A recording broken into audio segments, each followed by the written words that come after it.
Para comenzar, el tema es ver la derivada como razón de cambio. Y si recordarán de su curso de introducción al cálculo, se vio lo que era las razones de cambio instantáneas y la razón de cambio normal, y se definió como un límite. Bueno, como ya vieron que la derivada es directamente la aplicación de un límite, nosotros podemos hacer la misma interpretación para las razones de cambio. Si tomamos, por ejemplo, que esta diferencia dividido entre h es la razón promedio de nuestra función f a lo largo de nuestro incremento, que sería de x hasta x más h, podemos interpretarlo que si calculamos el límite cuando esta h tiende a cero, sería la razón a la que nuestra función está cambiando en nuestro punto x.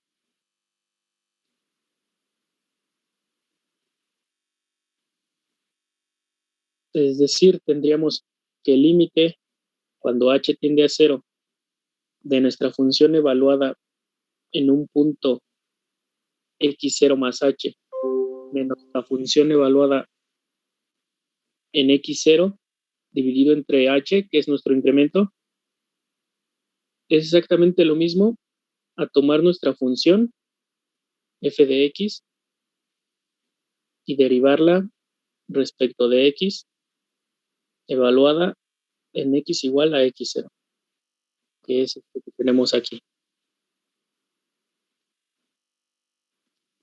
Entonces, una de las principales funciones de nuestra derivada es que derivar una función y evaluarla en un punto es lo mismo a tener una razón de cambio instantánea por el límite.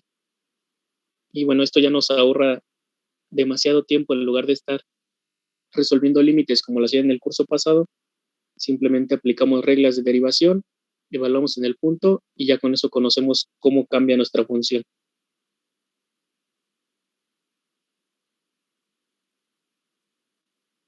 Bueno, el nombre de razón de cambio instantánea es algo que no siempre se ocupa. A veces simplemente se dice razón de cambio y se omite la instantánea, pero se entiende que es lo mismo. Se lo menciono porque, bueno, hay algunos libros donde nada más se los van a manejar como razón de cambio, pero es exactamente lo mismo, para que no se confundan. Bueno, después de eso existen unos temas que son importantes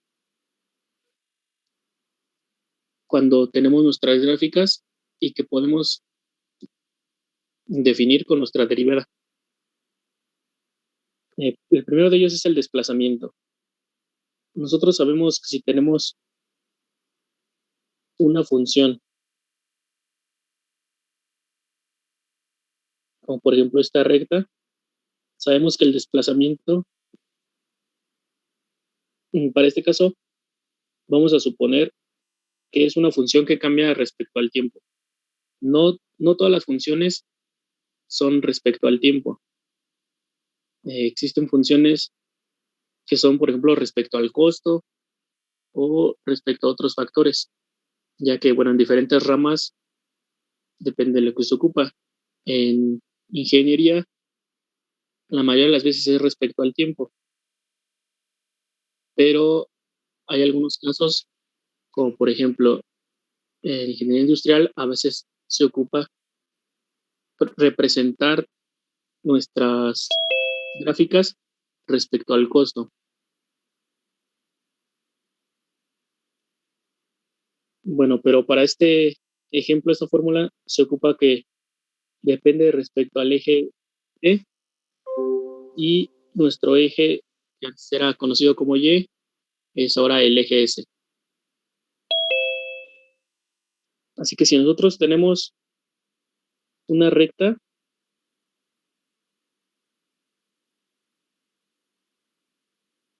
disculpa, aquí es F, F que depende de T. Si nosotros queremos saber el desplazamiento, podríamos tomar un punto, por ejemplo, en t igual a 1, y tomar otro punto en t igual a 3, y sabemos que el desplazamiento sería, en este caso es delta S, evaluar la función en t igual a 3 menos la función evaluada en t igual a 1. De manera general, podemos expresar este test como un 1 más un incremento. Y con esto podemos expresar de manera general el desplazamiento, tomando que en lugar de t igual a 1 sea t, y en lugar de t igual a 3 sería nuestra misma t más un aumento en el tiempo. Y con esto ya tenemos nuestra fórmula del desplazamiento. Nuestro desplazamiento de una recta es la función evaluada en cierto tiempo más el incremento menos la función evaluada en el tiempo. Ahora, ya que conocemos el desplazamiento, podemos conocer lo que es la velocidad promedio. Para conocer la velocidad promedio de un objeto, necesitamos su desplazamiento y el tiempo que le tomó llegar a ese desplazamiento, que en este caso es delta t.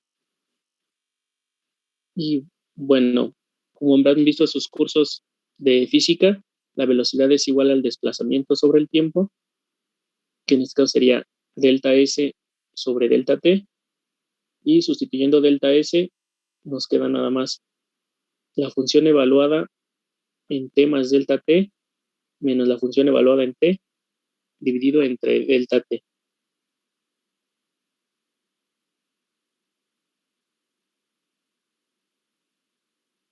Ahora, eso es la velocidad promedio que tendría el objeto, pero si nosotros queremos conocer la velocidad puntual o velocidad instantánea que tiene ese cuerpo, lo que necesitamos es que delta t se aproxime a cero,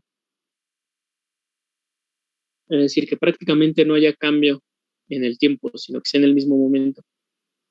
Para eso, como vimos en el curso de Introducción al Cálculo, se utiliza el límite, y tendríamos el límite cuando delta t tiende a cero de nuestra velocidad promedio. Pero si se dan cuenta, esta expresión, la expresión de la derecha, es idéntica a la expresión de la razón de cambio instantánea. Solo que, bueno, en lugar de tener un incremento h, tenemos el incremento delta t, y la variable en este caso es t en lugar de x. Con esto entonces podemos expresar nuestra velocidad como una derivada, como la derivada de nuestro desplazamiento respecto del tiempo. La única diferencia entre esta y la razón de cambio es que, bueno, esta, la razón de cambio está evaluada en un punto, y esta es una fórmula de la velocidad instantánea general.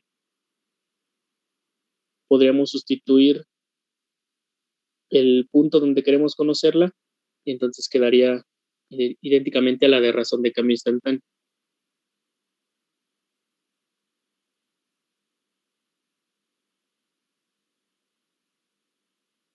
Y los últimos tres conceptos importantes que ocupamos principalmente en física es la rapidez, que bueno, nosotros vamos a entender la rapidez como el avance que tiene un objeto, sin importar su dirección. Es decir, si nosotros tenemos un objeto que sigue esta trayectoria y un objeto que sigue esta, que son diferentes,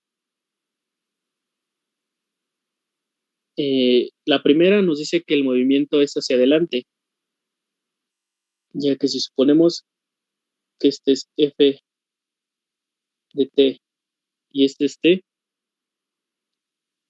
si hacemos la derivada de f de t respecto del tiempo, va a ser mayor que cero, ya que, bueno, si la tomamos como si fuera la aproximamos a una recta, nuestra recta va a tener una pendiente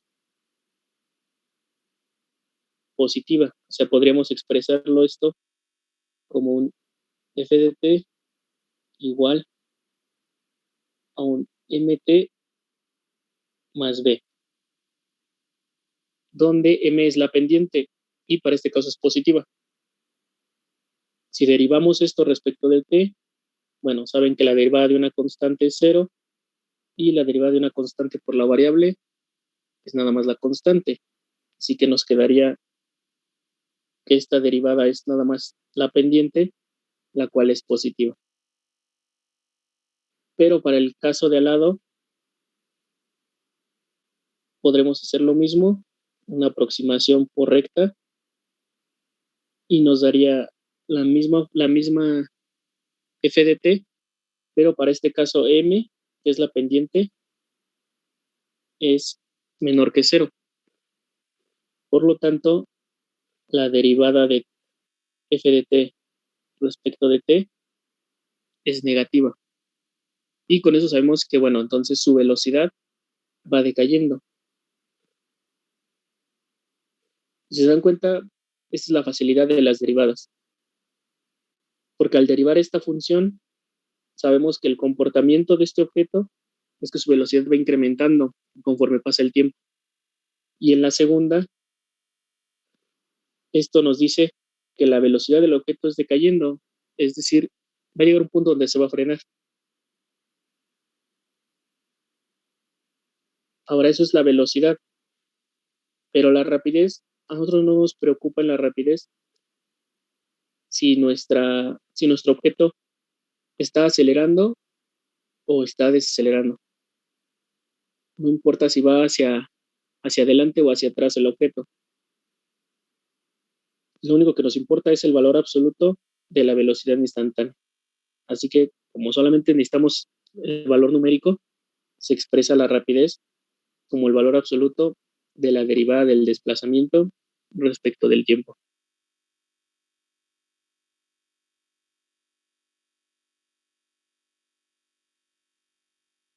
Y bueno, los últimos dos, que el que más van a ocupar es el de la aceleración. Tenemos entendido que la aceleración va a ser la razón de cambio a la cual la velocidad de un cuerpo varía. Es decir, nuestra aceleración nos va a medir qué tan rápido gana o pierde rapidez un objeto. Es decir, qué tan rápido va a cambiar el valor de la rapidez. Que bueno, sigue siendo la velocidad instantánea. Y las sacudidas las vamos a comprender por el cambio que sucede en la aceleración. Es decir, cuando tenemos una aceleración que puede variar y se presenta un cambio repentino, como brusco, es a lo que vamos a interpretar como sacudida. Por ejemplo, cuando uno va en un autobús, va en un vehículo, uno va a cierta velocidad y va presentando cierta aceleración. Cuando sucede un cambio en la aceleración que es abrupto por parte del conductor, es cuando nosotros sentimos que hay una sacudida. Eso es exactamente la sacudida, que cambia su aceleración abruptamente el objeto. Y bueno, matemáticamente la aceleración la vamos a expresar como la derivada de la velocidad respecto al tiempo, lo cual va a ser igual a la segunda derivada del desplazamiento respecto al tiempo.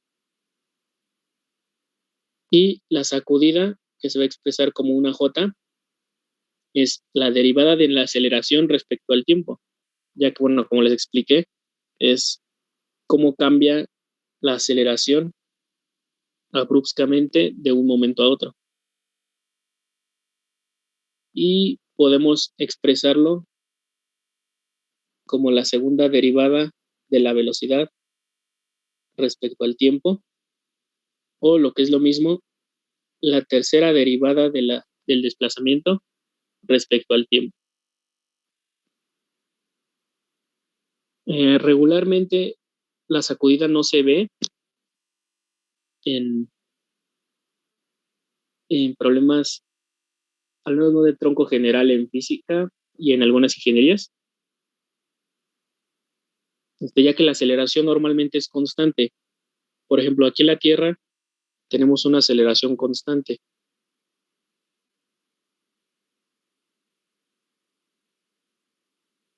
porque tenemos bueno, nuestra constante de la gravedad es de aproximadamente 9.81 metros por segundos cuadrado, y si nosotros derivamos esa gravedad, nos queda que, bueno, como es una constante, que la sacudida es cero, es decir, no existe sacudida por parte de la Tierra. Y bueno, con esto podemos ver que si tenemos un objeto en caída libre, es decir, una piedra o algo, que lo dejamos caer desde muy alto, no presenta sacudidas cuando va cayendo. En su movimiento no hay ninguna sacudida, simplemente cae a una aceleración constante. ¿Alguna duda hasta aquí?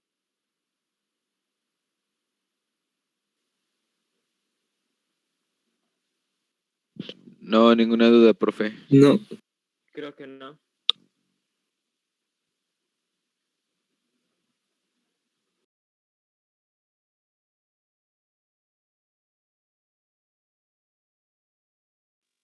Ok, bueno, y por último, pero bueno, no menos importante, es la aplicación de las derivadas en la economía.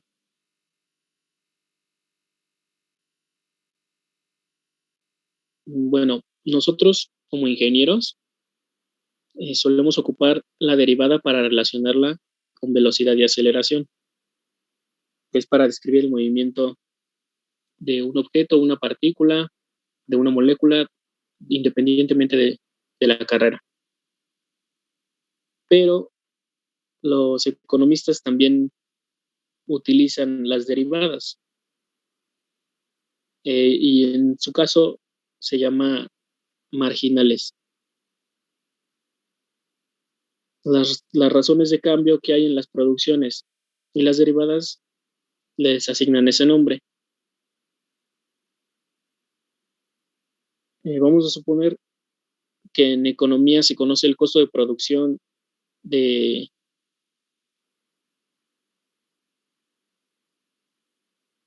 no lo sé, del número de latas que se produce. Por ejemplo, una empresa manufactura de latas, y van a expresar el costo de producción por las latas como una función de CDX.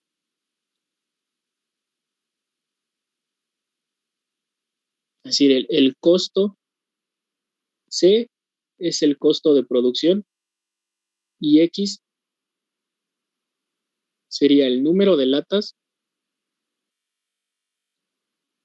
por día que se producen en la fábrica.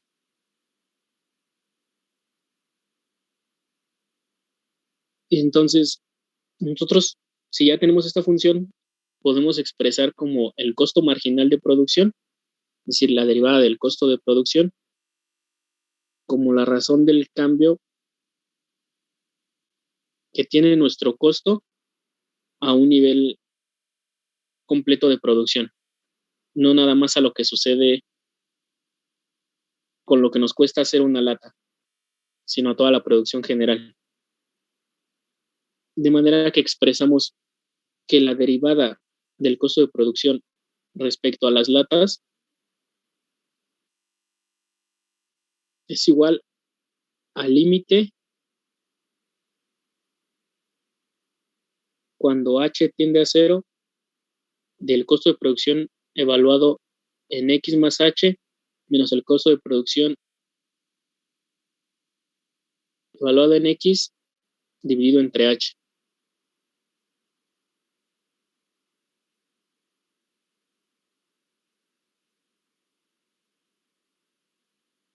Esta expresión es para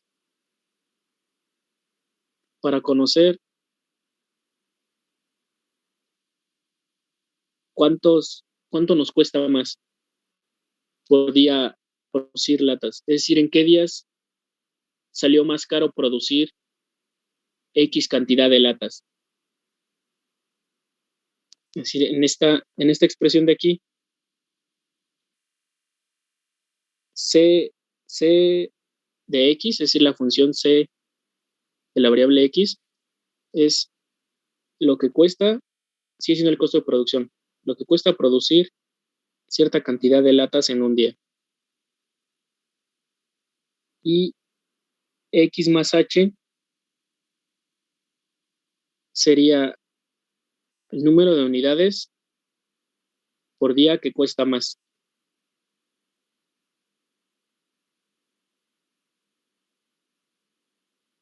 Es decir, el, el costo diario de producir X latas más un incremento más. Por ejemplo, en una semana, suponiendo que trabajan 6 días,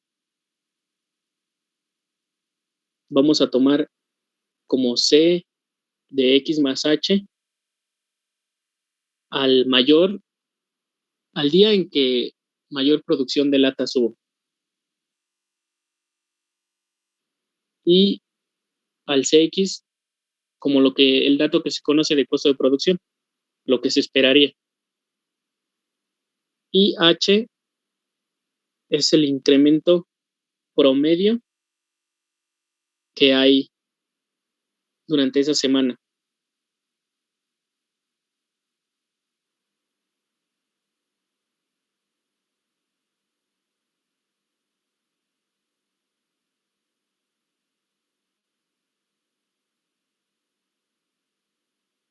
Es decir, con esto estamos sin el límite. Nada más con esto estamos tratando de establecer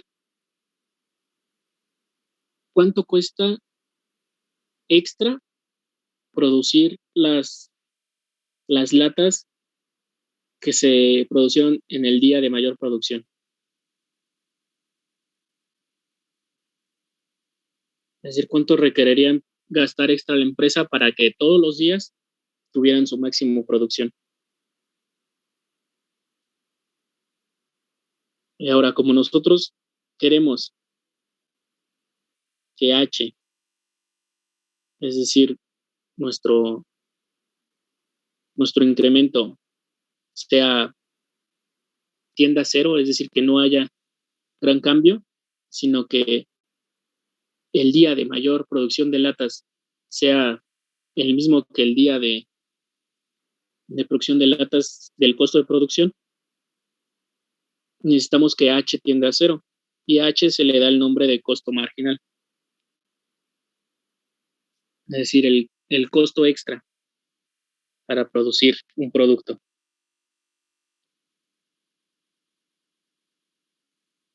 Entonces, como necesitamos que esta H sea un número extremadamente pequeño, Entonces sí establecemos el límite y podemos decir que esto es igual al incremento que va a haber en el costo del día de menor producción al de mayor producción sobre en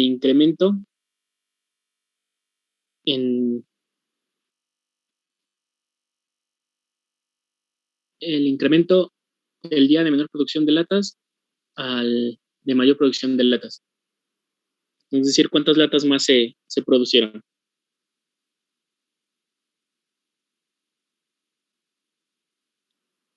Bueno, para no complicarse tanto en economía, muchas veces el costo marginal de producción se expresa tomando un incremento de costo marginal igual a 1. Es decir, se toma H igual a 1 y se calcula el costo marginal de producción simplemente por un costo extra de unidad. Es decir, se calcula cómo va a ser el costo marginal de producción si simplemente se consiguiera en un día de la semana producir una lata más. Y bueno, para no meterse en problemas de derivadas y límites, lo expresan nada más así. El incremento en los costos dividido entre el incremento en las toneladas, bueno, en las cantidades de latas que se hacen, es igual al costo de producción evaluado en X más 1 menos el costo de producción dividido entre 1. Y bueno, esto se puede emplear principalmente cuando la gráfica de la producción, es decir, cuando el economista o quien esté a cargo de este trabajo ve que la gráfica no cambia rápidamente. Es decir, si los costos de producción siguen una tendencia aparentemente lineal, es decir, que si trazamos una recta no hay mucho cambio en estos puntos, pueden aplicar eso. Pero si se tiene, por ejemplo, una función así,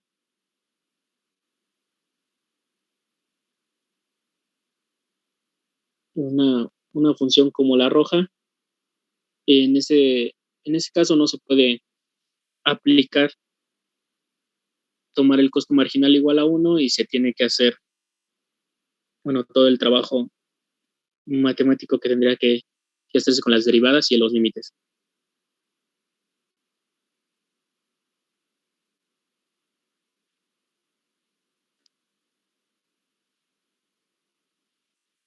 Estas aproximaciones también suelen ocuparlas mientras más grandes sea el número de producción. Por ejemplo, en este caso, se podría aplicar esta función de costo marginal de producción si, como mencioné en un principio, la tendencia es casi lineal de la producción y cuando el número de latas que se producen por día son muchas. Es decir, si se tiene, es una empresa muy pequeña y, un ejemplo muy exagerado, produce 5 latas al día, bueno, ahí no es factible hacer esta aproximación porque pues X es un número muy pequeño. Pero si producen, por ejemplo, cientos de miles de latas en la jornada laboral de un día, entonces sí es factible utilizar esta expresión de aquí abajo.